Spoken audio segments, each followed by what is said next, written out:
শপথ নিলেন সংরক্ষিত নারী আসনের ৪৯ এমপি। নারীর নিরাপত্তা ও মানবাধিকার প্রতিষ্ঠায় কাজ করার অঙ্গীকার।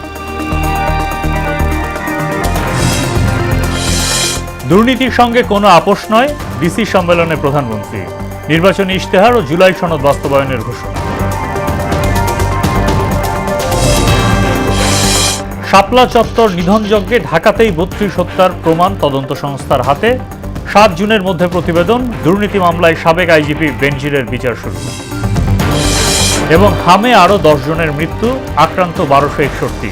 টিকার আওতায় এসছে ৮১% শিশু, বললেন স্বাস্থ্যমন্ত্রী।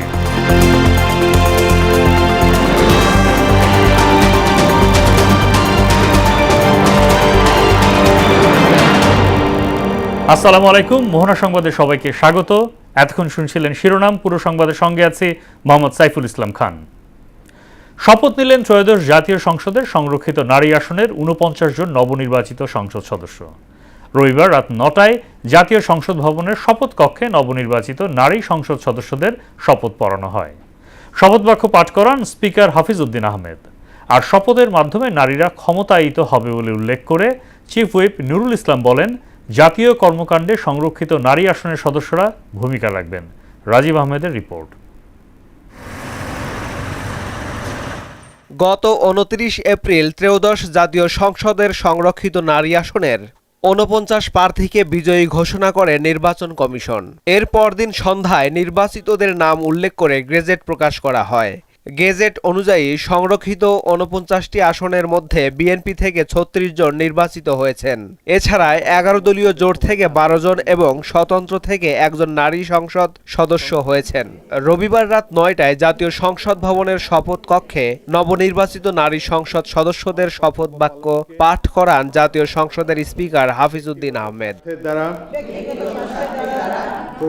সময় মতো কাগজপত্র দাখিল না করায় একজন নারী সদস্য শপথ নিতে পারেননি বলে জানান চিফ হুইপ নুরুল ইসলাম। যিনি করেন নাই, তিনি সময় মতো কাগজপত্র জমা দিতে না পারার কারণে তাকে কোর্টে যেতে হয়েছে এবং কোর্ট তার পক্ষে রায় দিয়েছে, কিন্তু গেজেট হইতে দেরি হওয়ার কারণে তিনি আজকে শপথ নিতে পারেন না। শপথের মাধ্যমে নারীরা ক্ষমতায়িত হবে উল্লেখ করে চিফ হুইপ বলেন, জাতীয় কর্মকাণ্ডে সংরক্ষিত নারী আসনের সদস্যরা ভূমিকা রাখবেন। আমরা প্রত্যাশা করি এই নারীরা ক্ষমতায়িত হবেন এবং তারা যে কন্ট্রিবিউশন করবেন সেই কন্ট্রিবিউশন দিয়ে বাংলাদেশ আরও সামনে এগিয়ে যাবে। জাতীয় কর্মকাণ্ডে তারা অংশগ্রহণ করবেন এবং জাতিকে উদ্বুদ্ধ করার জন্য এবং কার্যক্রম করার জন্য এবং সংসদে কন্ট্রিবিউট করার জন্যই মূলত তারা দায়িত্বপ্রাপ্ত। নারীদের নিরাপত্তা ও মানবাধিকার প্রতিষ্ঠায় কাজ করার অঙ্গীকার করেন নবনির্বাচিত সংরক্ষিত নারী আসনের সদস্যরা। সম অধিকার বঞ্চিত না হয়, নারীরা যেন আর বিভিন্নভাবে ধর্ষিত না হয়, নারীরা যেন সমানভাবে বিভিন্ন কর্মসংস্থানের অধিকার পায়। আমি চাই মহিলারা ইকুয়াল রাইটস পাক এখানে, এবং মহিলারা যারা নির্যাতিত হয় অনেক এখানে, তাদের জন্য আমি তাদের পাশে দাঁড়াবো। আমি বাংলাদেশের যে কোনো জায়গায় যে কোনো অন্যায়ের প্রতিবাদে রুখে দাঁড়াতে চাই। আমি সততা, নিষ্ঠা এবং দায়িত্বের সাথে কাজ করতে চাই। দেশের গণতান্ত্রিক অগ্রযাত্রা সমুন্নত রাখার পাশাপাশি জনগণের সেবক হয়ে কাজ করার প্রত্যয়ও জানান তারা। একজন সেবক হতে চাই বাংলাদেশের, এবং বাংলাদেশের মানুষের একজন সেবক হয়ে আমি কাজ করতে চাই। রাজীব আহমেদ, মোহনা সংবাদ, ঢাকা। জনস্বার্থকে অগ্রাধিকার দিয়ে সরকারের বিভিন্ন প্রতিশ্রুতি, নীতি ও প্রকল্প বাস্তবায়নে জেলা প্রশাসকদের প্রতি আহ্বান জানিয়েছেন রাষ্ট্রপতি মোহাম্মদ শাহাবুদ্দিন। রবিবার বঙ্গভবনে আয়োজিত অনুষ্ঠানে জেলা প্রশাসকদের উদ্দেশ্যে দেয়া বক্তব্যে একথা বলেন তিনি। রাষ্ট্রপতি বলেন, দীর্ঘদিনের অবসানের পর নতুন সরকার ইতোমধ্যে জনগণের কল্যাণে নানাবিধ উদ্যোগ গ্রহণ করেছে। এসব উদ্যোগের সুফল যেন প্রকৃত উপকারভোগীদের কাছে পৌঁছায়, এ বিষয়ে মাঠ প্রশাসনকে পদক্ষেপ নিতে হবে। বর্তমান সরকার ইতিমধ্যে জনগণের কল্যাণে বিভিন্ন উদ্যোগ গ্রহণ করেছে।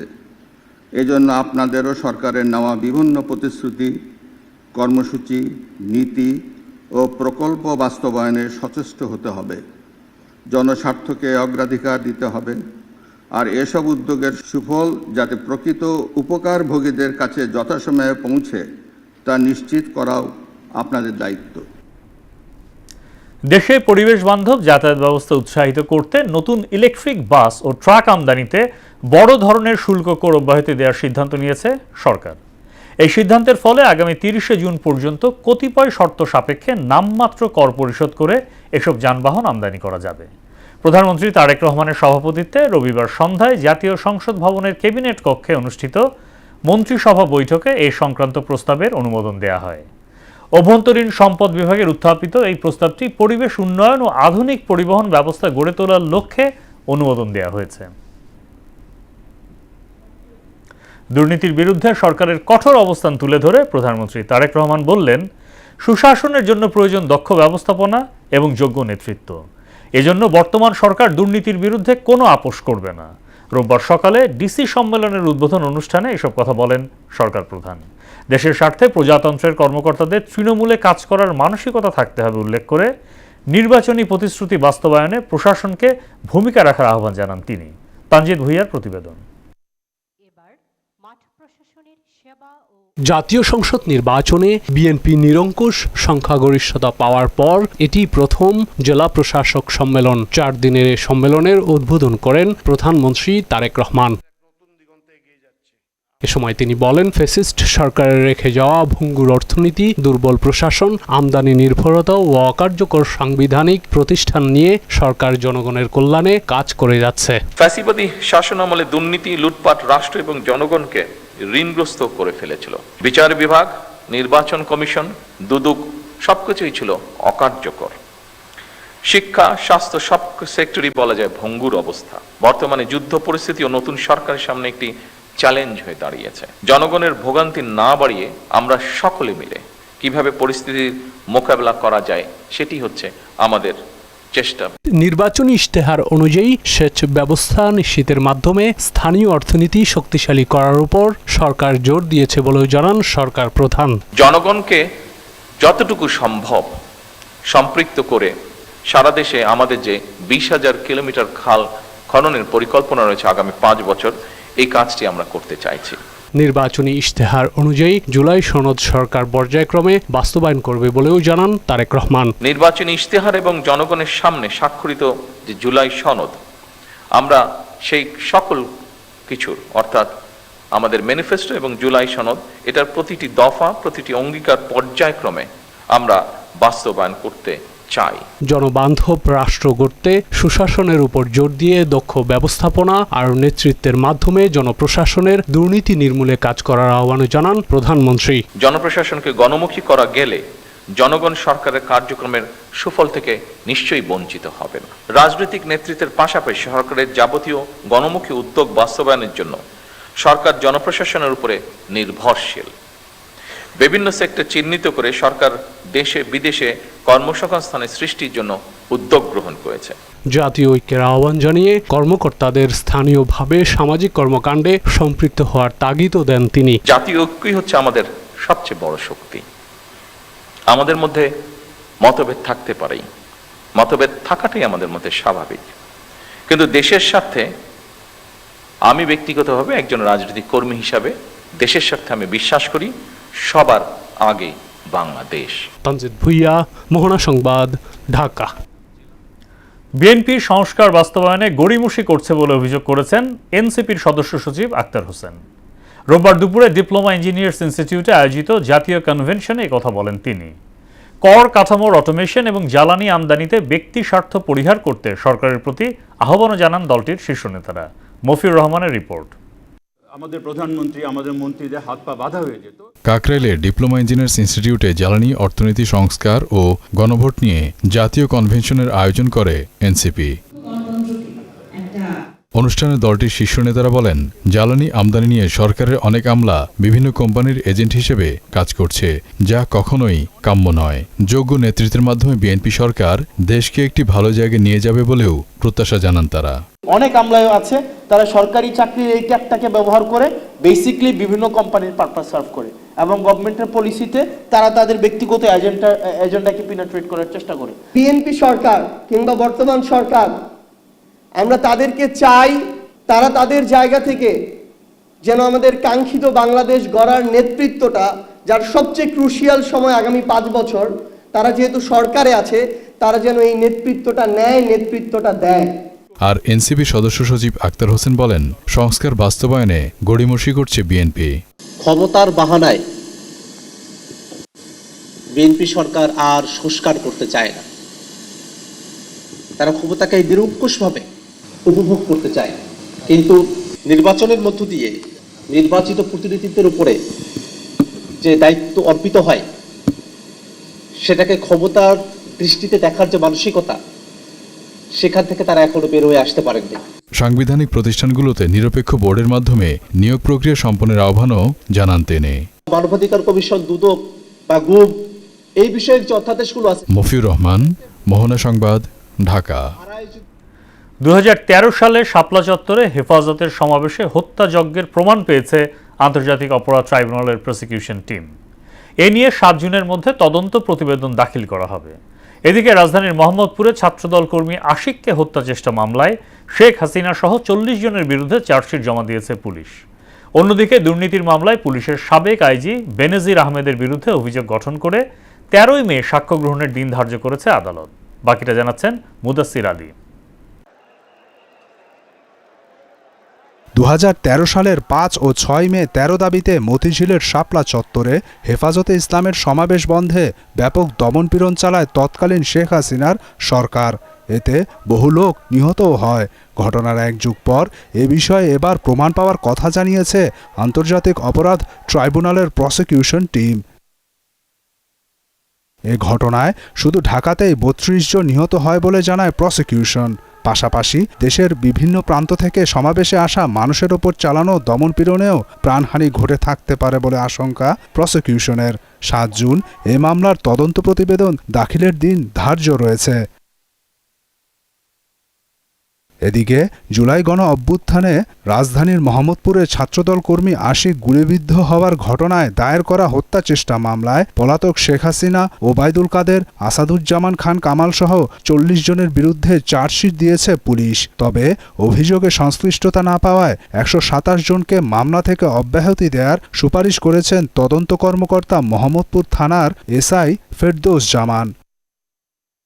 অন্যদিকে অবৈধ সম্পদ অর্জনের মামলায় পুলিশের সাবেক আইজি বেনজির আহমেদের বিরুদ্ধে অভিযোগ গঠনের আদেশ দিয়েছেন ঢাকার বিশেষ জজ আদালত।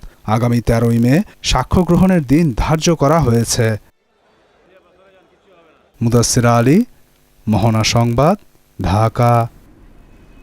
স্বাধীনভাবে কাজ করতে না পারায় গণমাধ্যমের বিশ্বাসযোগ্যতা তলানিতে নেমে গেছে বলে মন্তব্য করেছেন গণমাধ্যম সংস্কার কমিশনের সাবেক প্রধান কামাল আহমেদ। আর কোনো প্রকার সেন্সর ছাড়াই এখন সরকারের সমালোচনা করা যায় বলে জানিয়েছেন প্রধানমন্ত্রীর তথ্য ও সম্প্রচার উপদেষ্টা ডক্টর জাহিদুর রহমান। রাজধানীতে বিশ্ব মুক্ত গণমাধ্যম দিবস উপলক্ষে রোববার টিআইবির আলোচনা সভায় এসব কথা বলেন তারা। মুদাসসির আলীর প্রতিবেদন। রোববার রাজধানীর ধানমন্ডিতে মাইডাস সেন্টারে বিশ্ব মুক্ত গণমাধ্যম দিবস উপলক্ষে আলোচনা সভার আয়োজন করে টিআইবি। এতে অংশ নেন সিনিয়র সাংবাদিক ও গণমাধ্যম ব্যক্তিত্বরা।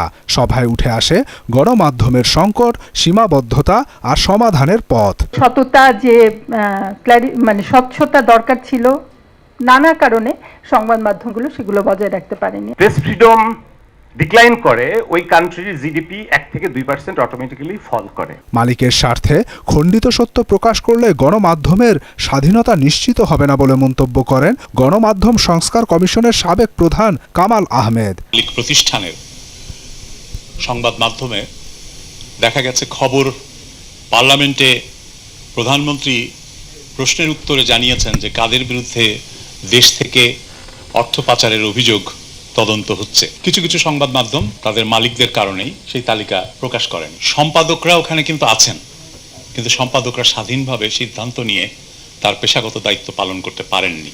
এদিকে প্রধানমন্ত্রীর তথ্য ও সম্প্রচার উপদেষ্টা ডাক্তার জাহিদুর রহমান বলেন, স্বাধীন গণমাধ্যমের সূচকের তালিকায় বাংলাদেশের যে অবস্থান তা বিগত সরকারের কারণেই হয়েছে। এখন কোনো প্রকার সেন্সর ছাড়াই সরকারের সমালোচনা করা যায় বলেও জানান তিনি। এরকম কোনো সেন্সর না করে বকা দিচ্ছেন, যে ক্রোড়পত্রের কথা যখন বলছেন, এটা আমাদের প্রতি একটা স্বীকৃতি যে না, সরকারকে উচ্চস্বরে বকা দেওয়া যায়। আমরা চাই সেটা অব্যাহত থাকবে। অন্যদিকে কোনো আনুষ্ঠানিক অভিযোগ ছাড়াই এখনও সাংবাদিক ও গণমাধ্যম ব্যক্তিত্বদের আটকে রাখার বিষয়টি তুলে ধরেন বিজেসি চেয়ারম্যান ফাহিম আহমেদ। কয়েকজন সাংবাদিক এবং পত্রিকার সাংবাদিক 5 আগস্টের পরে গ্রেপ্তার হয়েছেন। 18 মাস ধরে এই হত্যা মামলায় তারা আটক আছেন, তাদের কোনো বিচার প্রক্রিয়াও শুরু হয়নি, তাদেরকে জামিনও দেয়া হচ্ছে না। গণমাধ্যম কর্মী হিসেবে আমরা এটা আশা করি না। ঢাকায় নিযুক্ত ইউনেস্কোর কান্ট্রি রিপ্রেজেন্টেটিভ সুজান ভাইস অবশ্য বলেন, শুধু বাংলাদেশ নয়, বিশ্বজুড়েই চাপে রয়েছে গণমাধ্যম। Independence of the media is under attack. The most recent global report shows that this is not just in Bangladesh. This is a global phenomenon that is happening all over. গণমাধ্যমের স্বাধীনতা নিশ্চিতে সরকারের নীতিগত অবস্থান পরিষ্কার করার আহ্বান জানান বক্তারা। We would try our best working together. মুদাসসির Ali, মোহনা সংবাদ, ঢাকা।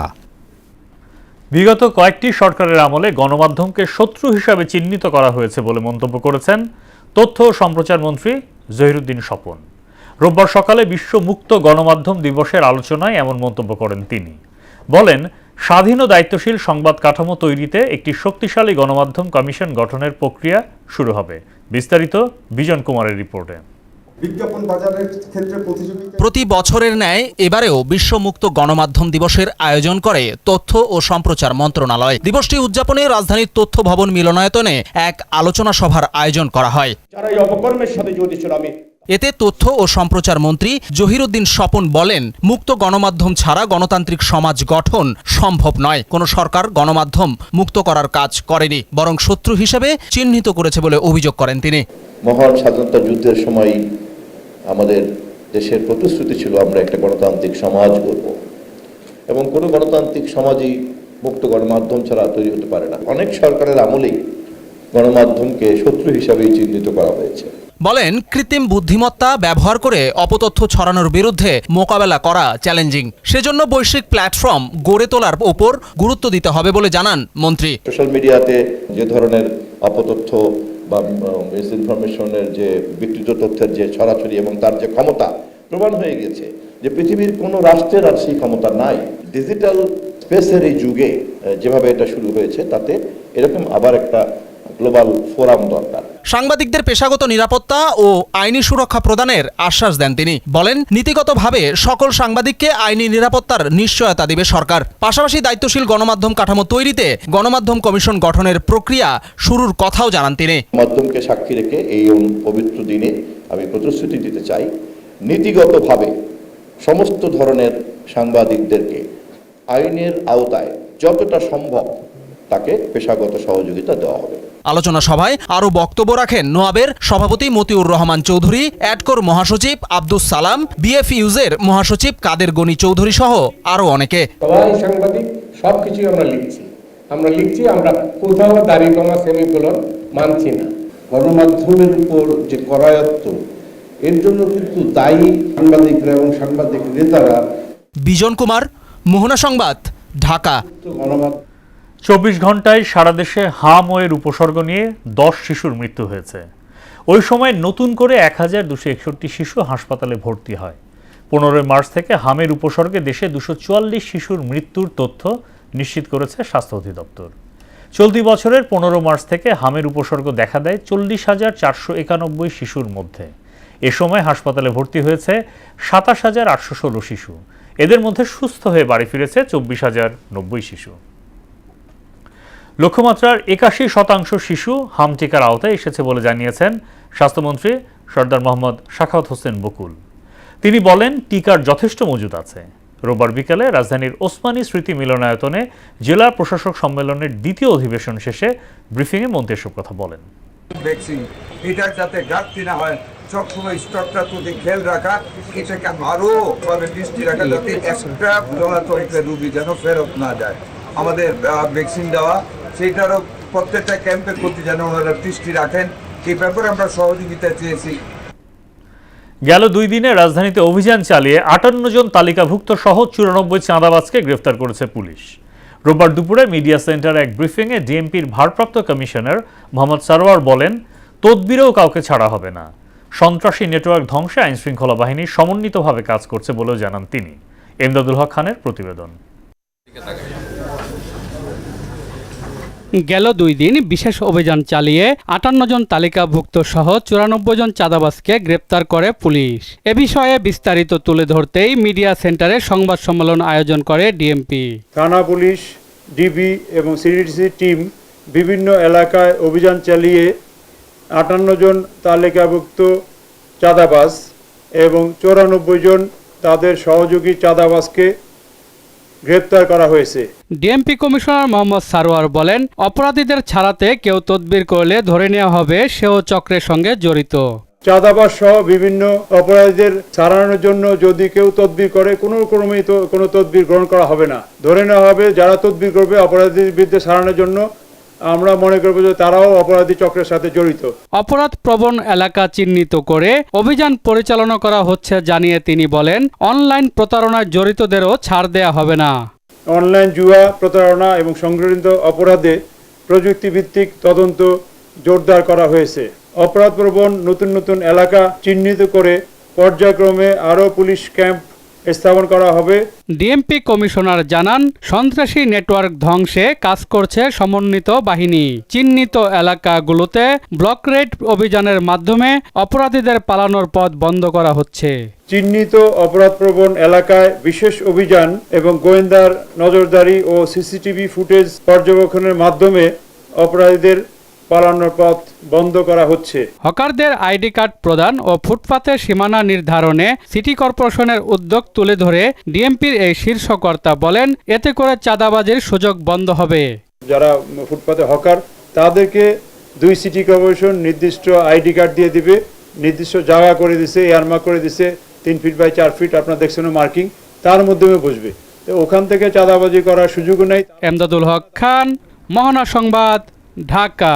দেশে কোরবানি পশুর কোনো সংকট হবে না বলে জানিয়েছেন প্রাণী সম্পদ মন্ত্রী মোহাম্মদ আমিনুর রশিদ।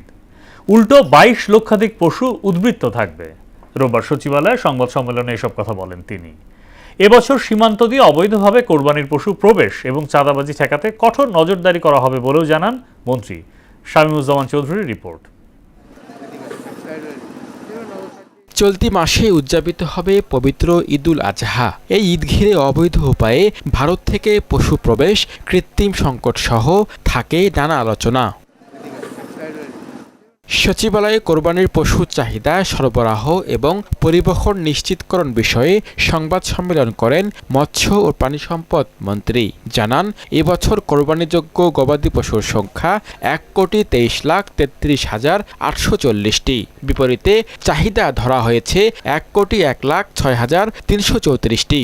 পশুর চাহিদা যা আছে ওই পরিমাণ আমাদের খামারিদের আমাদের দেশেই এই মুহূর্তে উৎপাদন আছে। সুতরাং কোরবানির পশুর প্রশ্নে এখানে শর্টেজ পড়ার কোনো সম্ভাবনা নাই, অ্যাকর্ডিং টু আমাদের যত ডাটা আছে।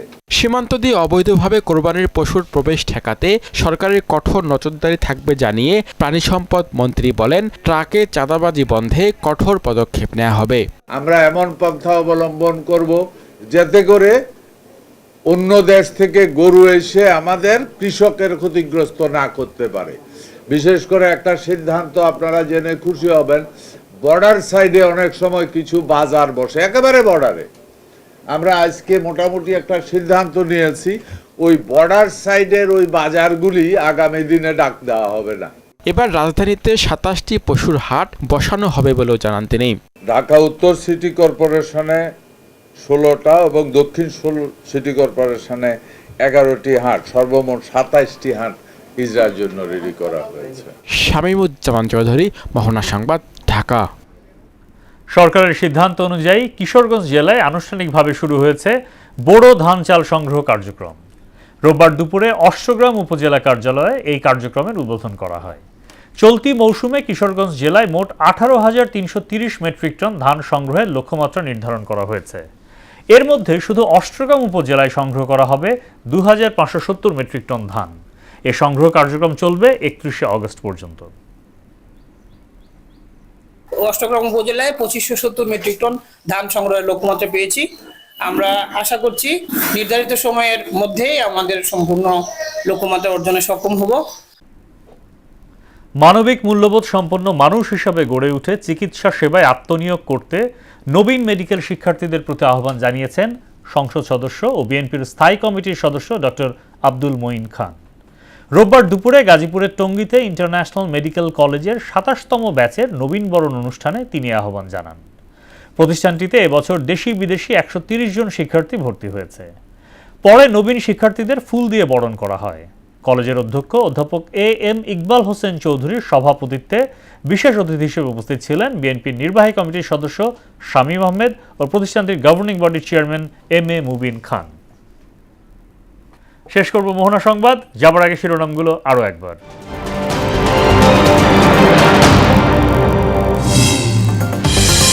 শপথ নিলেন সংরক্ষিত নারী আসনের ৪৯ এমপি।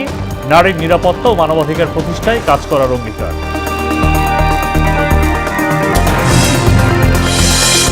দুর্নীতির সঙ্গে কোনো আপোষ নয়, ডিসি সম্মেলনে প্রধানমন্ত্রী। নির্বাচনী ইশতেহার ও জুলাই সনদ বাস্তবায়নের ঘোষণা। শাপলা চত্বর নিধনযজ্ঞে ঢাকাতেই ৩২ হত্যার প্রমাণ তদন্ত সংস্থার হাতে। ৭ জুনের মধ্যে প্রতিবেদন। দুর্নীতি মামলায় সাবেক আইজিপি বেনজিরের বিচার শুরু। এবং হামে আরও ১০ জনের মৃত্যু, আক্রান্ত ১২৬১। টিকার আওতায় এসছে ৮১% শিশু, বললেন স্বাস্থ্যমন্ত্রী। এই ছিল মোহনা সংবাদে। মোহনার সবশেষ খবর জানতে ভিজিট করুন www.mohana.tv। সংবাদ দেখতে পারেন ফেসবুক, ইউটিউবে। এতক্ষণ সঙ্গে থাকার জন্য ধন্যবাদ।